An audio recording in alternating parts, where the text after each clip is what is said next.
मंच पर विराजमान आज की संगोष्ठी देंगे तो शायद लगता ज्यादा सार्थक होगा। आज की संगोष्ठी की अध्यक्षता कर रहे बरगढ़ नगर के प्रथम नागरिक, प्रथम सेवक मेरे भाई आदरणीय अहमद रजा भैया चौधरी जी, मेरे सहपाठी बरेली नगर के पूर्व में अध्यक्ष प्रतिनिधि रहे हैं। बट्टी भैया के नाम से चुनाव कीजिए तो जैसा पालीवाल साहब बता रहे थे, डॉक्टर पालीवाल साहब बता रहे थे, ऐसे हमारे पूर्व अध्यक्ष, दुर्ग संघ के पदाधिकारी और बरेली के युवा नेता मेरे भाई आदरणीय बट्टी भैया, भारतीय जनता पार्टी के जिला मंत्री मेरे भाई आदरणीय ठाकुर राजेंद्र सिंह जी, जनपद पंचायत के उपाध्यक्ष मेरे भाई ठाकुर अंकित सिंह जी, भारतीय जनता पार्टी के ही चिकित्सा प्रकोष्ठ के जिला संयोजक मेरे भाई डॉक्टर राजेंद्र ठाकुर साहब, जो मंच से चले गए हैं तो उन सबको सादर प्रणाम करता हूँ। जैसे कि डॉक्टर साहब ने कहा था, अप्रोच उपस्थिति हमारे सरल सहज विधायक साहब थे और डॉक्टर पालीवाल जी तथा अन्य सभी जो अतिथि अपनी अन्य व्यस्तताओं के कारण चले गए हैं, तो सबको भी प्रणाम करता हूँ। प्राचार्य पाठक यहाँ पे बैठे उनको प्रणाम करता हूँ। यहाँ पर उपस्थित सभी महानुभावों को सादर प्रणाम करता हूँ। इतना सुंदर नाम हमारे मुकेश भैया ने रखा है, तथ्य से सत्य तक। ये दोनों ही शब्द इतने महत्वपूर्ण है, तथ्य और सत्य, जो हमारे जीवन के हर पहलू को छूते हैं। जब सत्य की हम बात करते हैं तो मेरे व्हाट्सएप स्टेटस में लिखा हुआ है, सत्य या कहो ईश्वर की खोज में। इस दुनिया का जो परम सत्य है, जो ईश्वर के रूप में जो लोग मानते हैं वो ईश्वर है, और जो ईश्वर को नहीं मानते या नास्तिक है वो सत्य को मानते कि सत्य है, सर्वोपरि सत्य है। क्योंकि जब हम लोकसभा में या विधानसभा में अपने जो शपथ लेते हैं वो दो ही लोगों के नाम पर ही जाती है, या तो ईश्वर के नाम पर या सत्य के नाम पर। जो ईश्वर में भरोसा नहीं करते वो सत्य के नाम पर लेते हैं। तो निश्चित रूप से सत्य का जो स्थान है वो ईश्वर के बराबर है, और सत्य की उद्घोषणा करनी है, सत्य को प्रमाणित करना है, तो निश्चित रूप से उसके लिए तथ्यों की आवश्यकता होती है। तो जहां तथ्य है निश्चित रूप से वहां पर सत्य है, और जहां तथ्य नहीं है वहां पर पैर से पैर के आप कुछ भी लिख दीजिए, कलम आपकी, अखबार आपका है, तो स्वतंत्र है आप लिखने के लिए। अभी पिछले कुछ दिनों मैं भी इस विधा का बड़ा शिकार बना। अब मेरे को मौका मिला है तो मैं कहना चाहता हूँ इस विषय को कि जो स्वयं कोड ऑफ एथिक्स का पालन नहीं कर रहा है, आप पत्रकार हो, आपका सम्मान है, लेकिन पत्रकारिता भी कुछ एथिक्स के साथ चलती है। पत्रकारिता के लिए भी प्रेस काउंसिल ऑफ इंडिया ने कोड ऑफ एथिक्स बना रखा है। आप यदि किसी के बारे में कोई समाचार छाप रहे हैं तो निश्चित रूप से आपको उसका पक्ष लेना ही है, उसका पक्ष उस समाचार के साथ में लिखना ही है। ये प्रेस काउंसिल ऑफ इंडिया कहती है, ये कोड ऑफ एथिक्स है, यानी इसको हम आचार संहिता कह सकते हैं।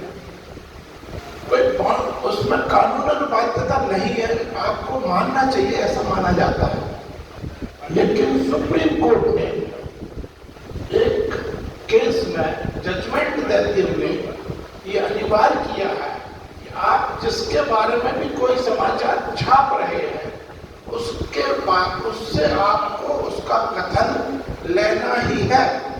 और मान लीजिए आप कथन लेने का प्रयास कर रहे हैं, उसके आपने उसके मोबाइल को लगाया, आपने उस व्यक्ति व्यक्तिगत संपर्क करने की कोशिश की और आपका यदि किन्हीं कारणों से उसमें संपर्क नहीं हो पा रहा तो आपको उल्लेख करना पड़ता है।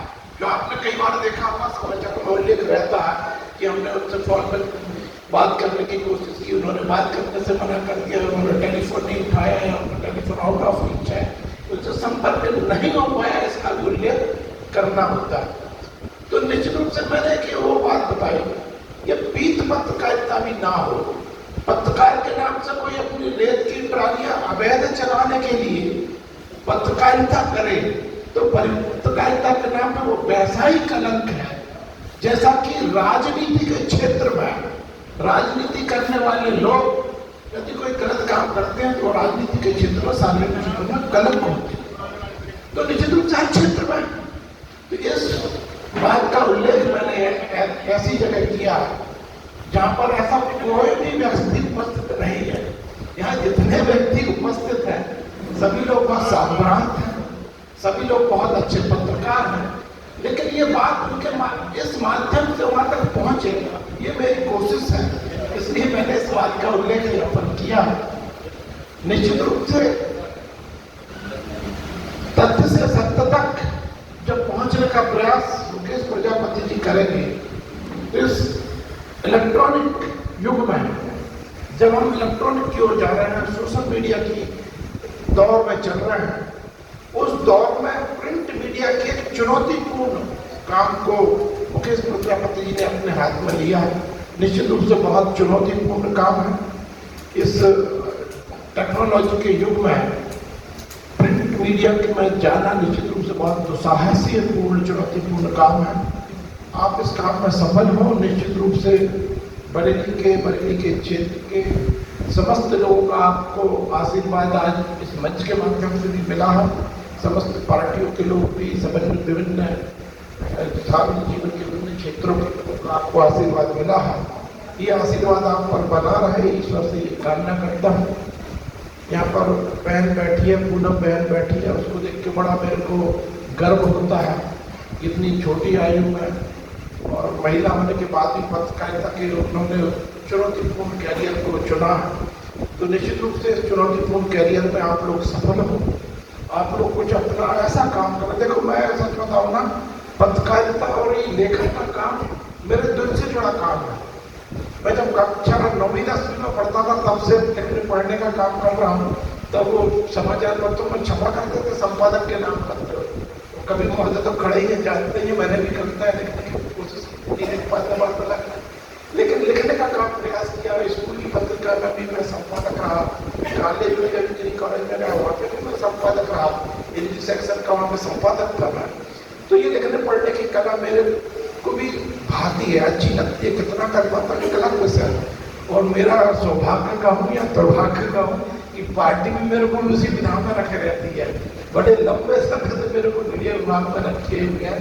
जब नरेंद्र मोदी जी मध्य प्रदेश के प्रभारी हुआ करते थे तब से मेरे को भाजपा के मीडिया विभाग में लिया था एक कार्यकर्ता के नाते, और आज भी मीडिया विभाग के नाते मेरे को जिम्मेदारी मिली हुई है। तो निश्चित रूप से मैं पत्रकारों से बड़ा अपनत्व महसूस करता हूँ, क्योंकि मेरी स्वयं की भी विधा यही है, मेरी रुचि की विधा यही है। तो इस विधा में मुकेश प्रजापति जी आगे बढ़े हैं, उनको बहुत बहुत शुभकामनाएं, बहुत बहुत आशीर्वाद।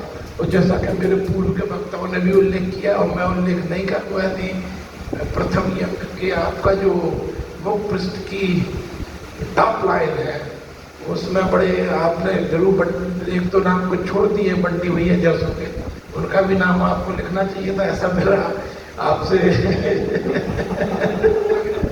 भाई राजेश भैया कहाँ गए हमारे राजेश ठाकुर जी? तो राजेश ठाकुर जी कह रहे थे कि नहीं मैं इसलिए, देखो भाई भारतीय जनता पार्टी की विशेषता है, और मैं जब कार्यकर्ताओं के साथ फोटो खिंचाता हूँ, कहीं भी जाता हूँ, वो कहते भाई साहब फोटो खिंचवाना। फोटो खिंचवाते समय हमेशा एक बात कहता हूँ कि हाँ ये मैं भी फोटो खींच कर रख लेता हूँ, क्योंकि पता नहीं भारतीय जनता पार्टी में कौन कब क्या बन जाए। अच्छा, इसका सबसे अच्छा किस्सा सुनाता हूँ, मेरे को याद हो गया, आया है किस्सा सुनाता हूँ आपको। ये बात से मेरे को याद आया, नरेंद्र मोदी जी जब मध्य प्रदेश के प्रभारी थे तो भारतीय जनता पार्टी के राष्ट्रीय महामंत्री थे, संगठन राष्ट्रीय महामंत्री संगठन थे, भारतीय जनता पार्टी में सबसे सुलभ यदि कोई नेता होते हैं या जो कार्यकर्ता होते हैं वो होते हैं संगठन मंत्री। तो नरेंद्र मोदी राष्ट्रीय संगठन महामंत्री थे, तो हमको ऐसा लगता था, कार्यालय में हमारी ड्यूटी थी, मोदी जी से मिलना स्वाभाविक रूप से होता था, बैठ के भी उनके साथ होती थी, लेकिन हमने उनके साथ कभी फोटो खिंचाया नहीं। तो कभी हमको सच बता रहा हूँ, कभी क्यूरोसिटी भी नहीं रही कि यार इनके साथ फोटो खिंचाना है। और उसका सिर्फ एक कारण था कि संगठन महामंत्री है, इनके साथ तो फोटो कभी भी खिंचा लेंगे। और हमने शहनवाज साहब के साथ भी खिंचा ली, सुषमा स्वराज के, जो केंद्रीय मंत्री आता था उसके साथ, केंद्रीय नेता के साथ, हम सर्वप्रिय गौतम जिनका नाम नहीं सुना होगा उनके साथ भी फोटो खिंचा के रख ली। केवल एक नेता के साथ फोटो खिंचवा के नहीं रखवा पाए थे, वो थे नरेंद्र मोदी जी। तो ये भारतीय जनता पार्टी है, इसमें कभी भी कुछ भी हो सकता है, ये बताने के लिए मेरे को एक प्रमाण याद आया तो मैंने आप सबके साथ शेयर किया। आप सबने इतना ध्यानपूर्वक सुना, बहुत बहुत धन्यवाद और बहुत बहुत शुभकामनाएं मुकेश भैया।